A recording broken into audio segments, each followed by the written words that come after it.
Nah, untuk mengevaluasi skala ya atau alat ukur, kita perlu memperhatikan 3 hal. Yang pertama terkait dengan validitas, kemudian terkait dengan reliabilitas dan generalizability.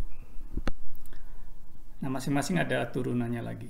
Ya, sekarang kita mulai dengan sebuah teori terkait dengan bagaimana sebuah alat ukur itu seharusnya. Sebuah alat ukur yang bagus, ya, menurut true score teori. Nah, kalau ada nilai objektifnya XO, sebenarnya nilai sebenarnya yang mungkin kita tidak pernah tahu, ya.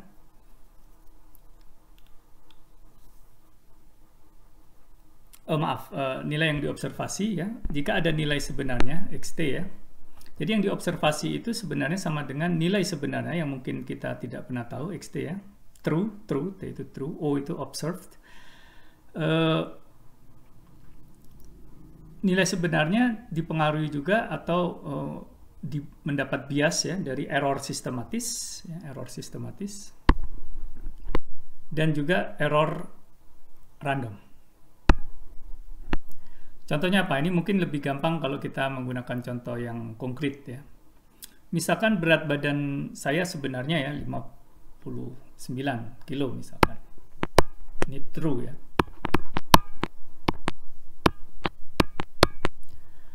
Nah, kemudian di rumah saya ada timbangan, saya naik ke timbangan, keluarnya adalah 60. Ya, misalkan seperti itu. Karena saya tidak percaya, kemudian saya turun, ya, naik lagi. Beratnya 60. Tetap 60. 3 kali tetap 60. Nah, padahal sebenarnya 59, ya. Nah, di sini yang 1 kilogram ini disebut dengan error sistematis. Jadi timbangan itu salah. Timbangan itu bias, cenderung menambah 1 kilo. Siapapun yang naik ke timbangan itu beratnya ditambah 1 kilo. Nah, tetapi bisa saja begitu saya naik lagi beratnya menjadi bukan 60 tetapi 61. Berarti 61 60 plus 1 plus kebetulan saat itu pairnya ada something wrong misalkan, atau ya whatever gitu, ya, pada saat saya naik lantainya agak menjadi kegeser, ada jatuh di sambungan lantai misalkan, ya, itu mempengaruhi hasil pengukuran. Nah, itu yang disebut dengan error random. Nah, begitu saya betulkan lagi posisi timbangannya menjadi 60 lagi seperti itu. Yang satu tetap, ya, enggak. Tapi yang ini tetap selalu ada. Itu yang disebut dengan error sistematis. Sorry, ini tadi 59, ya. Nah, jadi di sini itulah yang disebut dengan error sistematis dan error random. Menurut true score teori, nilai yang kita observasi itu sama dengan nilai sebenarnya ditambah error sistematis dan error random. Nah, jadi di sini perbedaan antara validitas dan reliabilitas.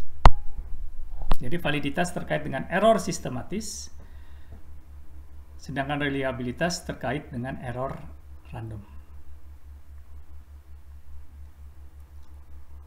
Supaya nilai yang diobservasi sama dengan nilai sebenarnya, ES dan ER harus 0, ya. Jadi tidak ada error sistematis dan tidak ada error random. Ya, tetapi pada kenyataannya susah. Tidak mungkin dihilangkan 100%, yang mungkin adalah dikurangi. Nah, jadi balik lagi tadi sudah saya singgung sedikit, validitas terkait dengan apakah sebuah variabel mengukur apa yang seharusnya ia ukur. Ya. Jadi ada 2 hal. Yang pertama, apakah dia mengukur apa yang seharusnya diukur, dan kalau dia mengukur apa yang seharusnya diukur, nilai pengukurannya apakah sesuai dengan apa yang seharusnya diamati, ya, kenyataannya, true score-nya itu. Contohnya, jadi pertanyaannya apakah IQ mengukur intelijensia? Ya, benar nggak sih intelijensi seseorang bisa diukur dari IQ? Ya. Kemudian apakah net promoter score? Ya, ini sebuah pertanyaan, kalau mungkin kalian pernah mendapat kuesioner, satu pertanyaan, seberapa mungkin Anda akan merekomendasikan produk X ke teman atau saudara. Ya, jadi itu nilainya 0 sampai 10. Net promoter itu adalah orang yang menjawab 8 sampai 10 dikurangi dengan yang menjawab kurang dari 8. Itu adalah net promoter score. Atau apakah Anda akan membeli brand X pada kesempatan berbelanja berikutnya, benar-benar mengukur konstruk intensi pembelian. Ya. Itu terkait dengan validitas. Ya. Nah, ada 4 tipe validitas. Yang pertama, content, validity, criterion, construct, dan nah ini sebenarnya maaf, ini bagian dari construct ya, convergent, discriminant. Content validity itu murni teoritis. Jadi terkait dengan tadi ya, kontennya, isi pertanyaan itu apakah benar-benar mengukur konstruknya. Biasanya bersifat kualitatif. Nah, jadi kita tidak menggunakan statistik dalam mengukurnya, tetapi kita tanya ke expert ya, orang yang memahami domain itu. Jadi kalau terkait dengan satisfaction, yang paham terkait dengan customer relationship misalkan ya. Jadi ahli itu bisa akademisi, praktisi. Jadi apakah memang dia mewakili konsep tersebut. Nah ini biasanya kita juga bisa melihat ke teori ya. Contoh tadi sudah saya singgung, untuk kualitas produk menurut Garvin ada 8 dimensi tadi ya. Performance, feature, conformance, durability, reliability, serviceability, perceived quality, dan aesthetics. Nah ini nanti kalian akan perdalam di praktikum ya. Jadi kita refer to literatur atau consult ke ahli ya. Nah yang kedua adalah kriterion. Ini yang agak susah. Tingkat hubungan antara sebuah alat ukur dengan sebuah criterion variable biasanya diukur dengan korelasi keduanya. Apa itu criterion variable? Criterion variable adalah variabel yang menjadi standar atau ukuran objektif. Nah ini agak susah. Ya, jadi contohnya,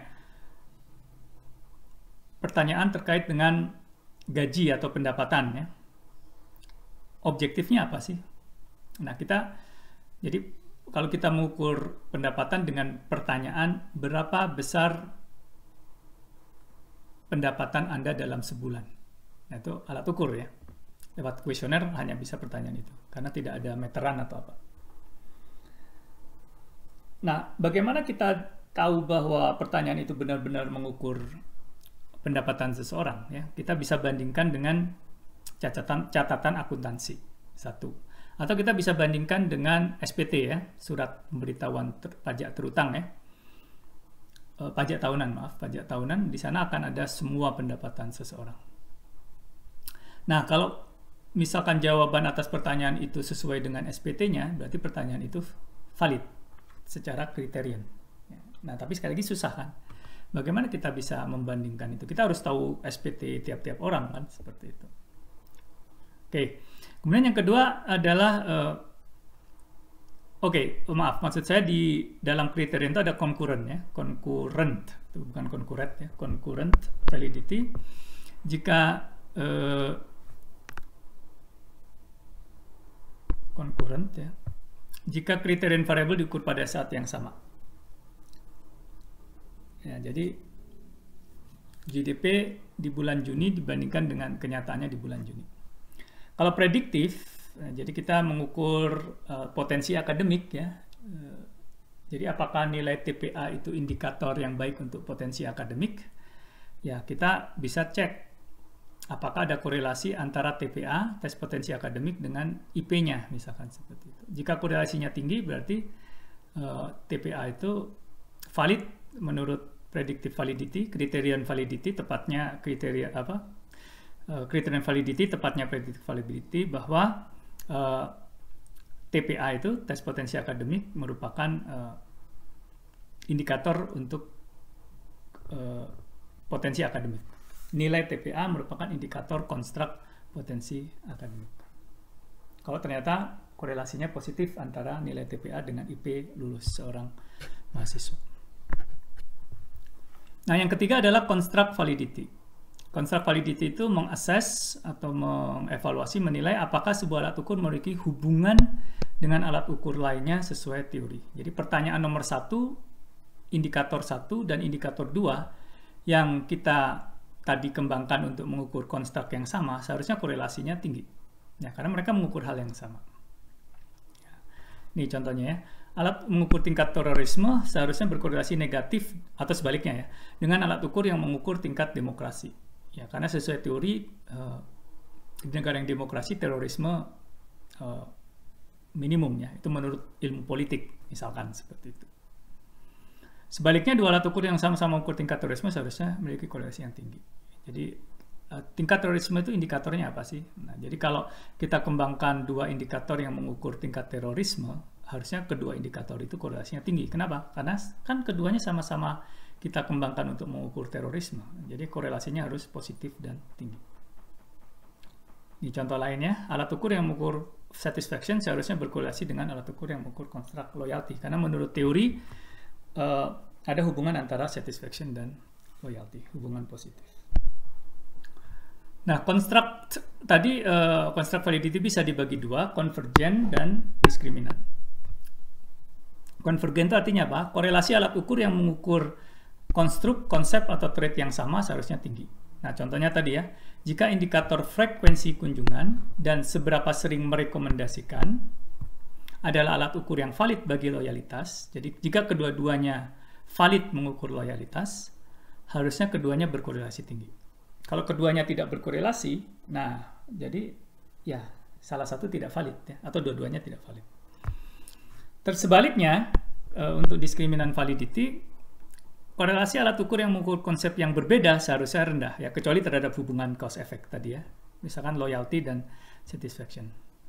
Contohnya, jika indikator frekuensi kunjungan itu mengukur loyalitas dan frekuensi kunjungan teman dan keluarga mengukur construct social norm, jadi kita punya dua construct ya, loyalitas dan social norm. Dan social norm secara teori tidak berpengaruh terhadap loyalitas, seharusnya kedua indikator itu tidak berkorelasi. Ya, jadi seharusnya frekuensi kunjungan dan frekuensi kunjungan teman itu harusnya tidak berkorelasi. Seharusnya. Kalau ternyata berkorelasi berarti dia tidak diskriminan. Ya. Validity diskriminannya tidak terpenuhi. Jadi sekali lagi, kalau dalam satu konstruk yang sama seharusnya korelasinya tinggi. Itu disebut dengan convergent validity. Tetapi antar konstruk yang berbeda dan secara teori tidak ada hubungan antara kedua konstruk tersebut, seharusnya indikator dari konstruk A tidak berkorelasi dengan indikator dari konstruk B. Kalau konstruk A dan konstruk B tidak berkorelasi. Itu yang disebut dengan discriminant validity. Artinya apa? Indikator itu unik mengukur konstruk A, tetapi dia tidak mengukur konstruk B. Kalau ternyata korelasinya tinggi, nah jadi dia pada saat bersamaan mengukur konstruk A dan konstruk B. Jadi dia tidak discriminate, tidak membedakan apakah dia sedang mengukur konstruk A atau dia sedang mengukur konstruk B. Nah, nanti juga detailnya akan ada di praktikum. Nah, itu tadi terkait dengan validitas. Berikutnya adalah reliabilitas. Ya, reliabilitas itu seberapa alat ukur itu konsisten tadi ya. Error randomnya itu 0. Ya, tidak ada error random. Nah, tetapi kalau error randomnya 0, alat ukur itu belum tentu valid. Kenapa? Masih ingat tadi truth score teori? Ya, karena error sistematisnya belum tentu 0 ya. Jadi, oke, dia reliable tapi tidak valid. Dia hanya reliable dan valid kalau ternyata error sistematisnya juga 0. Jadi di sini reliabilitas itu syarat perlu, necessary. Error sistematisnya 0, tetapi error random nggak 0, dia nggak valid. Ya. Jadi perlu untuk error random 0 supaya valid. Tetapi tidak sufficient ya tadi ya. Harus juga error sistematisnya 0. Ya. Error sistematis 0 tidak cukup, tetapi error sistematis 0 itu perlu. Ya. Jadi perlu error sistematis 0 dulu, baru error random 0. Tapi karena kalau error random 0, error sistematisnya nggak 0, dia nggak valid juga. Ini contohnya tadi sudah saya berikan ya, timbangan badan. Jadi supaya timbangan badan itu memberikan nilai sebenarnya, error sistematis yang 1 kilo tidak ada, error randomnya yang berubah-ubah tadi juga tidak ada. Nah ini tadi ya sebenarnya tadi ini true-nya ya, ini sama dengan xt. Jadi nilai variabel yang diobservasi adalah sama dengan nilai variabel yang sebenarnya ditambah error pengukuran. Ya. Nah ini sebenarnya dibagi dua tadi ya. Ada sistematis dan random. Nah, cara mengukur reliabilitas ada 4 yang umum ya. Pertama, test and retest, alternative forms, split halves, dan Cronbach alpha. Pada test and retest, alat ukur yang sama persis ya. Jadi kuesioner yang sama diberikan ke orang yang sama di 2 kesempatan yang berbeda. Pada waktu T dan pada waktu T-1. T-1 itu bisa seminggu setelahnya, bisa 2 minggu setelahnya. Nah, ini akan berpengaruh. Kalau terlalu cepat orang masih ingat, kalau terlalu lama situasinya sudah berubah. Nah, jadi harusnya jawaban pertanyaan nomor 1, nah nanti seperti ini ya. Ini ada pertanyaan nomor 1, pertanyaan nomor 2, pertanyaan nomor 3. Ya. Nah, ini jawaban di T1, ini jawaban di T2. Misalkan dia menjawab sangat setuju, dia menjawab agak setuju misalkan ya. Dia menjawab ragu-ragu, dia menjawab sedikit setuju, dan seterusnya. Nah, jadi ini kita korelasikan. Nah, harusnya korelasinya tinggi ya. Kalau ternyata nggak ada korelasi, nah berarti dia tidak reliable. Ya. Mirip timbangan tadi. Naik lagi, angkanya beda lagi. Seperti itu. Kenapa kok tidak selisihnya saja? Ya, karena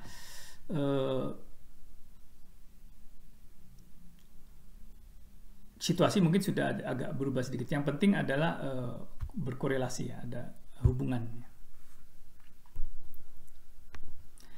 Kalau alternative forms itu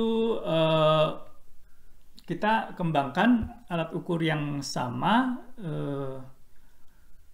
alat ukur yang berbeda tetapi prinsipnya sangat mirip, sangat sama. Ya mungkin kita menggunakan sinonim atau mungkin dibalik tadi ya. Pakai apa namanya antonim, tetapi nanti skornya dibalik lagi.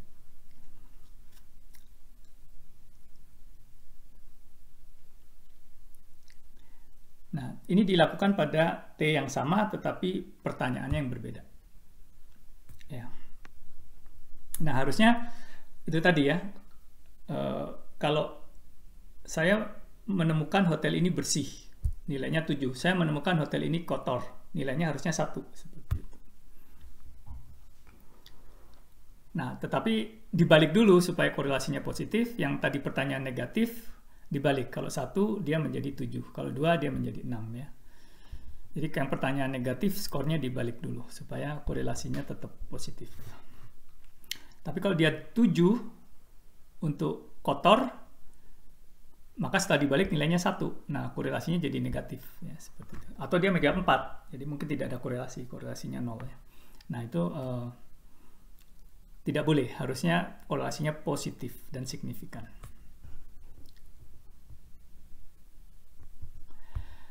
Kalau pada metode split halves tadi sudah dijelaskan, kita bisa menginventarisasi dari sebuah konstruk 10 indikator. Nah, kita bagi 2 ya. Kita bagi 2 10 indikator ini 55. Nah, nanti jumlahnya kita bisa korelasikan ya. Jumlah 5 indikator pertama kita korelasikan dengan jumlah indikator ke-6 dan 10 ya. Dan ini juga pada waktu yang bersamaan. Harusnya korelasinya tinggi ya, karena yaitu ke-10 indikator ini dikembangkan untuk mengukur konstruk yang sama. Memang kesulitannya adalah membaginya seperti apa ya. 1, 2, 3, 4, 5 dan 6, 7, 8, 9, 10, atau 1, 3, 5, 7, 9, dan 2, 4. Nah, atau seperti apa? Ya, karena kalau cara membaginya berbeda, nah hasilnya bisa saja berbeda. Itu kesulitan untuk split half. Nah, yang paling umum, paling banyak digunakan, karena ini paling komprehensif, adalah Cronbach alpha. Ini nama orang ya, Cronbach, yang menemukan. Nah, ini rumusnya seperti ini. Nah, sekali lagi, untuk Cronbach alpha itu diukur untuk tiap construct. Nah, jadi kalau di kuesioner kita mengukur satisfaction, loyalty, dan intention, misalkan ya, ada 3, ada berapa alpha Cronbach yang harus dihitung? Ada 3 ya. Jadi nggak boleh semuanya jadi 1. Ini kadang di tugas akhir masih ada kesalahan. Jadi alpha Cronbach itu mengukur reliabilitas untuk indikator-indikator dalam sebuah construct yang sama. Ya, construct yang sama. Jadi kalau kita punya 3 construct, ya 3 kali mengukur alpha Cronbach. Nah, nanti akan kelihatan indikator ke-1 reliabilitas alpha Cronbach-nya berapa, indikator kedua berapa, dan seterusnya. Maaf, maksudnya konstruk pertama, konstruk kedua, konstruk ketiga, berapa alpha Cronbach-nya. Nah, nanti ada juga nilai alpha Cronbach if item deleted. Nah, jadi jika pertanyaan 1 dibuang, alpha Cronbach-nya jadi berapa? Kalau ada sebuah indikator yang tidak reliable, kalau indikator itu dibuang, nilai alpha Cronbach-nya akan naik. Nah, jadi kalau misalkan kita dapatkan ada, ini menghasilkan alpha Cronbach, let's say ya, 0,5. Biasanya alpha Cronbach yang bagus itu minimal banget di atas 0,6. Idealnya di atas 0,8. Nah, ini kan di bawah acceptable range ya. Nah, nanti ada if X1 deleted, alpha Cronbach jadi let's say ya 0,4. Oh, kalau X1 di delete malah turun, jangan dong. Nah, tapi sebaliknya kalau X4 di delete, alpha Cronbach let's say jadi 0,65. Nah, jadi ini kita delete saja. Jadi kita cukup punya 3 indikator, tetapi 3 indikator ini lebih reliable ya, dengan alpha Cronbach totalnya 0,65. Ya, kalau mau dicoba lagi, masih bisa dinaikkan lagi jadi 0,8 enggak? Siapa tahu nanti di iterasi kedua kalau X3 di delete menjadi 0,8. Tapi sekali lagi ya, kalau kita hanya punya 1 indikator atau 2 itu nggak terlalu bagus ya, jadi minimal 3. Nah, jadi seperti itu ya. Kalau kurang jelas, coba kalian ulangi lagi penjelasan dari saya terkait alpha Cronbach ini. Nah, terakhir adalah pengujian validitas konstruk. Nah, ini agak panjang sebenarnya. Ada beberapa alternatif. Idealnya kita menggunakan confirmatory factor analysis. Ini yang paling robust. Tapi yang traditionally ya, sebelum ada komputer ya, karena CFA itu butuh komputasional yang lebih kompleks. Zaman dulu tahun 70, 80 orang mengukur validitas konstruk itu biasanya misalkan loyalty ya, itu diukur dengan L1, L2, L3. Nah, jadi saya tulis di sini ya. Ini responden 1, 2, 3. Dia menjawab let's say ya 5, 4, 4. Ini 5, 5, 4, 4, 4, 5. Nah, ini kita jumlahkan. Jadi 13, 14. Ini berapa? 13. Nah, terus ya sampai habis. Nah, jadi kita korelasikan. Korelasi L1 dengan, saya sebut T saja ya. T. Jadi kita korelasikan kolom L1 dengan kolom T. Kemudian kita korelasikan kolom L2 dengan kolom T. Seperti itu. Nah, kalau ternyata korelasinya tinggi, ya, berarti L1 valid. Convergent. Nah, seperti itu. Nah, terus di sana ada satisfaction ya. Jadi ada S1, S2. Nah, kita jumlah ini jadi S. Terus kita korelasikan L1 dengan S. Harusnya korelasinya kecil misalkan ya. Tapi kalau ada hubungan loyalty dengan satisfaction nggak apa-apa sebenarnya tinggi. Tapi setidaknya nggak boleh lebih tinggi dibanding korelasi L1 dengan T. Ya. Ada korelasi signifikan mungkin nggak apa-apa, tapi asal korelasinya tidak lebih tinggi. Karena kalau L1 korelasinya lebih tinggi dengan S dibanding L1 dengan T, artinya dia lebih cocok mengukur S, bukan mengukur T. Sebaliknya kalau misalkan ya, tidak ada hubungan antara T dan S, harusnya tidak ada korelasi antara L1 dan S. Ya, seperti itu. Kalau ada korelasi berarti L1 dia nggak valid. Dia sebenarnya mengukur L atau mengukur S, mengukur dua-duanya gitu, nggak jelas ya. Seperti itu. Nah, itu cara yang sederhana. Mungkin di praktikum nanti kalian pakai cara yang sederhana. Sebenarnya itu cara yang agak out of date ya, yang lebih